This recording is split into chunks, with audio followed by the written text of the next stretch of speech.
விமல் வீரவன்சவை அதிரடியாக கைது செய்யும் அனுர அரசு. நடக்க இருப்பது என்ன? போதைப் பொருள் பயன்படுத்தினாரா? அதிரடியாக சுற்றி வளைக்கப்பட்ட சூதாட்ட விடுதி, 10 பேர் கைது. கொலையில் முடிந்த மோதல், வெளியான அதிர்ச்சி தரும் பின்னணி. அர்ச்சுனாவிடம் இருப்பது சட்டவிரோதமான துப்பாக்கியா? வெளிவந்த பின்னணி. இலங்கை மக்களுக்கு வந்த எச்சரிக்கை, அதிகமாக பரவும் காய்ச்சல். கரையோர சுத்திகரிப்பு திட்டம் இன்றும் யாழ்ப்பாணத்தில் ஆரம்பம். எதிர்வரும் திங்கட்கிழமை தன்னை கைது செய்ய அனுர அரசு திட்டம் தீட்டியுள்ளதாக தேசிய சுதந்திர முன்னணியின் தலைவர் விமல் வீரவன்ச தெரிவித்துள்ளார். அரசியல் நேர்காணல் ஒன்றின் போது தொகுப்பாளரால் கேட்கப்பட்ட கேள்விக்கு பதில் வழங்கும் போதே விமல் வீரவன்ச இதனை தெரிவித்துள்ளார். நான் கீழே விழுந்தது போர் வீரர்கள் நினைவிடத்திற்கு முன்னால். அங்கு விழுந்ததில் எனக்கு எந்த அவமானமும் இல்லை. ஆனால் இந்த அரசாங்கம் புலம்பெயர் அமைப்புகளின் காலடியில் விழுந்துள்ளது. அப்படி விழுந்தால்தான் நாம் வெட்கப்பட வேண்டும் என்றும், தன்னுடைய அரசியல் வாழ்க்கையில் தான் ஒருபோதும் நாடகம் போட்டதில்லை. போர் வீரர்கள் நினைவிடம் என்பது ஒரு பொது இடம். அங்கு யார் வேண்டுமானாலும் சென்று அஞ்சலி செலுத்தலாம். அதை தடுக்க நினைப்பது சட்டத்துக்கு புறம்பானது என்றும் தன்னுடைய கருத்தை விமல் வீரவன்ச அதிரடியாக முன்வைத்துள்ளார். அங்கிருந்த வெள்ளை நிற சிறிய சுவரில் தனது கால் தட்டியதால் சமநிலை தவறி விழுந்ததாகவும், கைகளால் அதை தடுக்க முயன்றதால் முகத்தில் எந்த காயமும் ஏற்படவில்லை என்றும், தான் மது போதையில் இருந்ததாக கூறப்படும் குற்றச்சாட்டுகள் முற்றிலும் பொய்யானவை என்றும் இவர் கொந்தளித்துள்ளார். நான் சட்டத்தை மீறியிருந்தால் அங்கேயே நடவடிக்கை எடுத்திருக்கலாம். ஆனால் தற்போது என்னையும் எங்கள் கட்சியின் மற்றொரு உறுப்பினரையும் திங்கட்கிழமை தலங்கம காவல் நிலையத்திற்கு வருமாறு அழைத்துள்ளனர். எமக்கு வந்துள்ள தகவல்களின்படி திங்கட்கிழமை அவர்கள் எங்களை கைது செய்து நீதிமன்றத்தில் முன்னிலைப்படுத்த திட்டமிட்டுள்ளனர். நாங்கள் அதற்கு தயாராகவே உள்ளோம் என்றும் விமல் வீரவன்ச இதன்போது சுட்டிக்காட்டியுள்ளார். பண்டாரவளை வர்த்தக தொகுதி வளாகத்தில் சட்டவிரோதமாக இயங்கி வரும் சூதாட்ட விடுதியொன்று போலீசாரால் சுற்றி வளைக்கப்பட்டதில் 10 பேர் வசமாக கைது செய்யப்பட்டுள்ளனர்.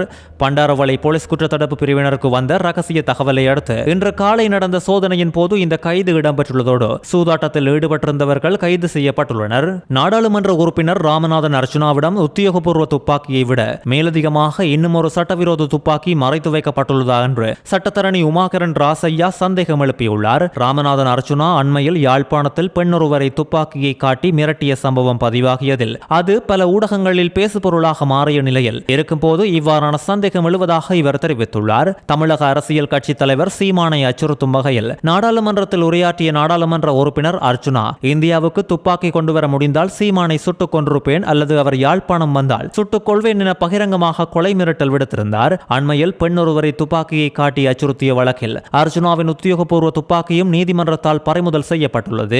அப்படி இருக்கையில் அவர் மீண்டும் சுட்டுக் கொள்வேன் என சொல்லியிருப்பது அர்ச்சுனாவிடம் இன்னும் ஒரு சட்டவிரோத ஆயுதம் இருப்பதை உறுதிப்படுத்துவதாக சட்டத்தரணி இதன் போது சுட்டிக்காட்டியுள்ளார். ஆபத்து காலங்களில் உதவும் பக்கத்து நாட்டுடனான ராஜதந்திர உறவை பாதுகாக்க சபாநாயகர் உடனடியாக தலையிட்டு நாடாளுமன்ற உறுப்பினர் அர்ச்சுனாவின் உரையை சபை குறிப்பில் இருந்து நீக்க வேண்டும் என்றும், அவரை நாடாளுமன்றத்தில் இருந்து இடைநீக்கம் செய்ய வேண்டும் என்றும் இவர் வலியுறுத்தியுள்ளதோடு இவ்வாறானவர்களுக்கு விசா வழங்குவதை இந்திய அரசு தடுத்து நிறுத்த வேண்டும் என்றும் இவர் கேட்டுக் கொண்டுள்ளார்.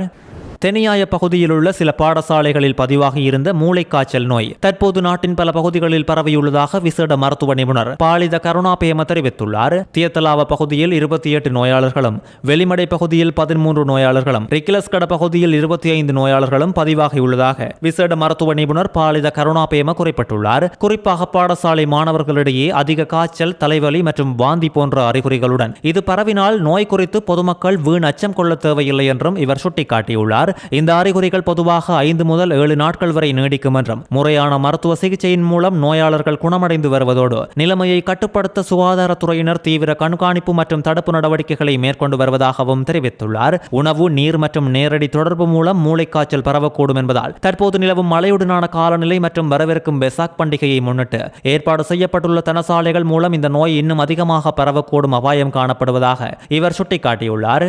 கொழும்பு நீர்கொழும்பு பிரதான வீதியின் கணைமுள்ள சந்தையில் இருந்து அணியாகந்த மருத்துவமனை வரையிலான கொழும்பு நோக்கிய இருவழித்தடங்களும் தற்காலிகமாக மூடப்பட உள்ளதாக தற்போது அறிவிக்கப்பட்டுள்ளது. ஹப்புகொட ஸ்ரீவர்த்தனாராம விகாரையின் வருடாந்த வெசாக் பெரகரா ஊர்வலம் வீதி உலா வரவுள்ளதன் காரணமாகவே இவ்வாறு மூடப்பட உள்ளதோடு இன்று இரவு 10:30 முதல் நள்ளிரவு 1 மணி வரை போக்குவரத்துக்கு மூடப்படும் என காவல்துறை தெரிவித்துள்ளது. ஜனாதிபதி அனுரகுமார திசாநாயக்கவின் எண்ணக்கருவுக்கு அமைவாக அரசாங்கத்தால் அறிமுகப்படுத்தப்பட்ட தூய்மையான இலங்கை வேலை திட்டத்தின் மற்றொரு கட்டமாக அழகான கரையோரம் கவர்ச்சிகரமான சுற்றுலா தலம் எனும் துணைப்பொருளில் கரையோர பகுதிகளை சுத்தப்படுத்தும் விசேட வேலை திட்டத்தில் யாழ்ப்பாண மாவட்டத்துக்கான கரையோர சுத்திகரிப்பு வேலை திட்டத்தை வடக்கு மாகாண ஆளுநர் வேதநாயகத்தால் இன்று காலை உத்தியோகபூர்வமாக ஆரம்பித்து வைக்கப்பட்டது. இலங்கை ராணுவ தளபதியின் வழிகாட்டலின் கீழ் அரசு நிறுவனங்களின் ஆதரவோடு நாடு முழுவதும் 256 கரையோர சுத்திகரிப்பு வேலை திட்டங்கள் இலங்கை ராணுவத்தினரால் ஏற்பாடு செய்யப்பட்டுள்ளதாகவும் தெரிய வந்துள்ளது. பூச்சிக்கொல்லிகளால் ஏற்படும் தற்கொலையை தடுப்பதில் இலங்கை உலக நாடுகளுக்கு முன்னுதாரணமாக இருப்பதாக சுகாதார மற்றும் வெகுஜன ஊடக அமைச்சர் டாக்டர் நலிந்த ஜெயதிச தெரிவித்துள்ளார். ஜெனீவாவில் நடந்த 79வது உலக சுகாதார மாநாட்டில் பூச்சிக்கொல்லிகளால் உண்டாகும் தற்கொலைகளை தடுத்தல் என்ற தலைப்பில் விசேட அமர்வில் கலந்து பேசிய போதே அவர் இதனை குறிப்பிட்டுள்ளார். 1990ஆம் ஆண்டு முதல் அதிக நச்சுத்தன்மை கொண்ட பூச்சிக்கொல்லிகளுக்கு இலங்கை கட்டுப்பாடுகள் மற்றும் தடைகளை விதித்ததை அடுத்து நாட்டின் தற்கொலை விகிதம் 70% வரை குறைந்துள்ளதாக அமைச்சர் இதன்போது வெளிப்படுத்தினார். 1995ஆம் ஆண்டில் 1 லட்சம் மக்களுக்கு 47 இருந்த தற்கொலை விகிதம் 2022ஆம் ஆண்டில் 14 குறைந்திருப்பது இதற்கு முக்கிய ஆதாரம் என்றும் இவர் வெளிப்படுத்தியுள்ளார். அனைத்து நாடுகளும் தங்களது தேசிய தற்கொலை தடுப்பு திட்டங்களில் பூச்சிக்கொல்லி கட்டுப்பாடு அவசியம் சேர்க்க வேண்டும் என்றும் அமைச்சர் வலியுறுத்தியதோடு குறைந்த செலவில் விரைவான பலனை கொடுக்கும் நடவடிக்கையாக இது அமையும் என்றும் அமைச்சர் தெளிவுபடுத்தியுள்ளார். இந்த அமர்வை இலங்கை, கயானா, கென்யா, நைஜீரியா மற்றும் பாகிஸ்தான் ஆகிய நாடுகள் இணைந்து ஏற்பாடு செய்ததோடு உலக சுகாதார அமைப்பு, ஐக்கிய நாடுகள் சுற்றுச்சூழல் திட்டம் மற்றும் தற்கொலை தடுப்புக்கான சர்வதேச சங்கமம் இதற்கு ஆதரவு வழங்கியிருந்தது. களுத்துறை வெளிப்பண்ணை காவல்துறை பிரிவில் நேற்று மாலை நடந்த பெரிய தகராறு ஒன்று கொள்ளையில் முடிந்துள்ளமை அந்த பகுதியில் பெரும் பரபரப்பை உண்டாக்கியுள்ளது.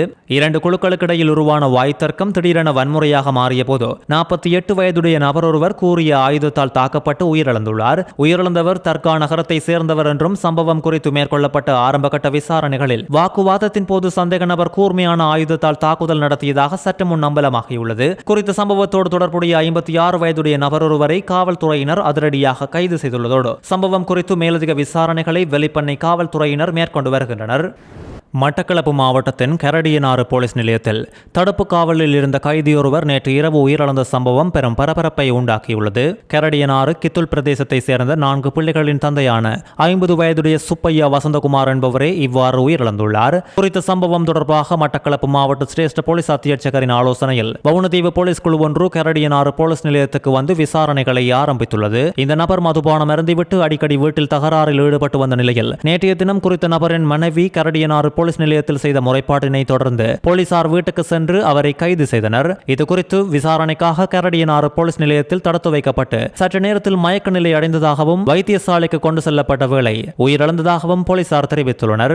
ஆனாலும் குறித்த நபர் போலீசாரினால் தாக்கப்பட்டே உயிரிழந்துள்ளதாக உயிரிழந்தவரின் உறவினர்கள் இப்பொழுது தெரிவித்துள்ளனர். இவரின் சடலம் கரடியனாறு வைத்தியசாலையில் வைக்கப்பட்டுள்ளதோடு இது குறித்து மேலதிக விசாரணைகளை வவுனதீவு போலீசார் மேற்கொண்டு வருவதோடு குறித்த நபரின் தலையில் பின்புறத்தில் இரத்த கசிவு காணப்படுவதாக வைத்தியசாலை தகவல்கள் தெரிவித்துள்ளது.